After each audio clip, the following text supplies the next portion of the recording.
Jadi yang dianggap seperti teroris atau pakai masker itu tidak benar. Itu fakta di lapangan tidak seperti itu. Jadi penyidik yang dilakukan oleh Polda Metro Jaya sudah sempurna. Hari ini kita telah melaksanakan sidang keempat, yaitu pembuktian termohon. Kita lihat tadi berjalan dengan lancar, ya sesuai dengan yang kita harapkan. Intinya dalam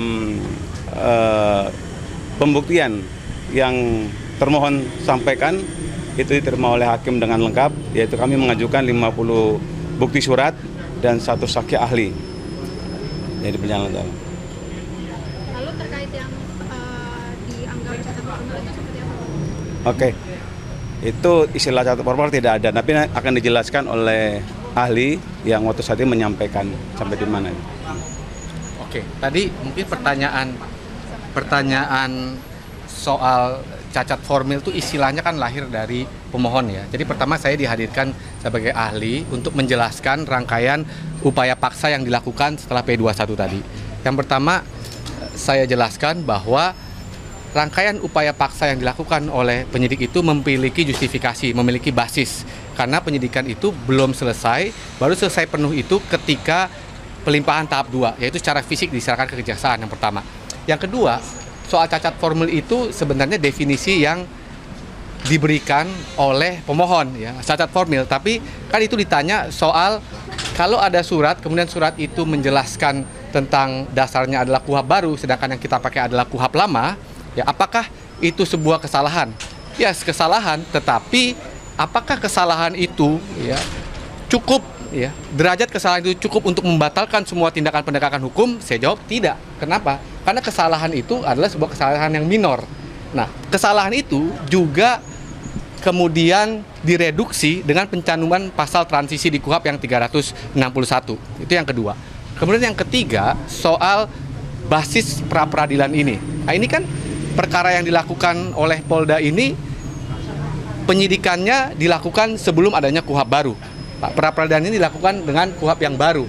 Artinya, pra-peradilan ini menggunakan pemohon mengatakan ini harusnya menggunakan KUHP yang baru. Tidak, pasal transisi KUHP mengatakan kalau tindakan penyidikan dan penegakan hukumnya memakai KUHP yang lama, maka validasinya, pengecekannya, ya pra-peradilan itu menggunakan KUHP yang lama. Sehingga ketika dia sudah kehilangan basisnya, ya maka argumentasi akhir saya mengatakan pra-peradilan ini ya menjadi tidak dapat diterima. Sehingga setiap upaya paksa yang dilakukan itu bisa dijustifikasi. Begitu. Seberapa besar dampaknya Bang ketika cacat formil itu buat keputusan hakim sendiri? Nggak, tidak besar, tidak signifikan ya, tidak signifikan. Karena saya menjelaskan gini, upaya paksa itu threshold utamanya ada di alat bukti yang cukup atau tidak. Alat bukti yang cukup atau tidak didefinisikan ya berdasarkan kuantitas, yaitu angka 2. Itu ada di peraturan Mahkamah Agung, ada juga di KUHP dan putusan Mahkamah Konstitusi. Jadi selama angka 2 itu dapat dipenuhi dan bukti-bukti dari Polda itu kan sangat banyak, bahkan lebih dari 2 ya, maka substansi dari upaya hukum itu menjadi tidak gugur.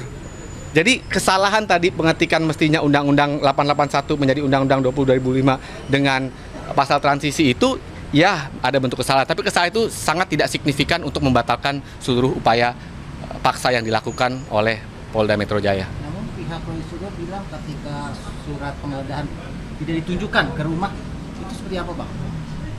Kalau itu ditunjukkan ya Pak.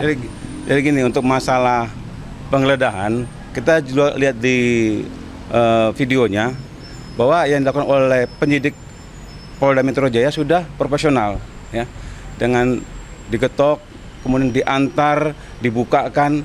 Jadi yang dianggap seperti teroris atau pakai masker itu tidak benar. Itu fakta di lapangan tidak seperti itu. Jadi penyidik yang dilakukan oleh Polda Metro Jaya sudah sempurna sesuai dengan apa yang dibebankan dalam undang-undang. Juga di sini kami didampingi oleh Aspidum Kejati, juga dari teman-teman kejaksaan mungkin akan menambahkan sedikit tambahan. Baik kawan-kawan, dari sidang pra-peradilan tadi kita sudah saksikan bersama bahwa argumen-argumen dari pemohon sudah beberapa dipatahkan oleh ahli. Kemudian agenda untuk besok kami akan mempersiapkan kesimpulan dari masing-masing pemohon, termohon dan turut termohon. Jadi kita tunggu aja proses berikutnya, nanti kita tunggu putusan dari hakim. Yakin menang, Pak? Insya Allah. Insya Allah. Terima kasih teman-teman sekalian dari kami. Besok kita hadir lagi untuk kesimpulan. Wassalamualaikum warahmatullahi wabarakatuh.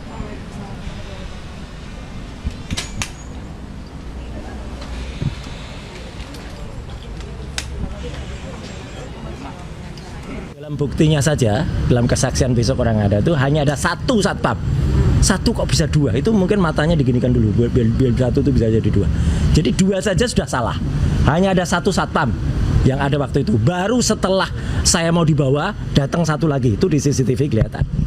Jadi tidak betul ada dua petugas KA. Dan dua petugas itu tidak pernah masuk ke rumah. Dia hanya ada di bawah. Dan bahkan melampaui pagar pun tidak. Ya, sah pasti tidak, karena mereka datang pun ya kata saksi yang melihat, dan besok akan kita lihat ya bagaimana pemaparan saksi dan bukti-bukti itu. Mereka hanya cukup menunjukkan nih dari kepolisian gitu, kemudian buka gitu, dan sebelum membuka memencet bel itu nggak berhenti bel pintu saya itu pencet lino terus sampai kemudian akhirnya dipaksa untuk membuka ya. Kemudian setelah dibuka, hal yang sama dilakukan ketika naik ke atas ke depan pintu kamar tidur. Baru ART saya baru mau masuk, mereka udah nerobos masuk gitu. Persis lah kayak adegan G30 SPKI itu. Ya, pemirsa, Polda Metro Jaya tegaskan sudah kantongi surat tugas dan surat izin penggeledahan. Kuasa hukum Polda Metro Jaya ini meminta hakim menolak seluruh permohonan Roy Suryo.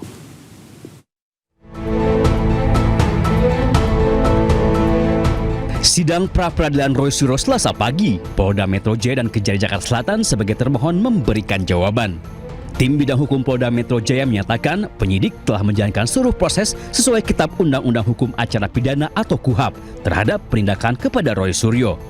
Penggeledahan rumah Roy Suryo dilakukan berdasarkan penetapan Pengadilan Negeri Tangerang.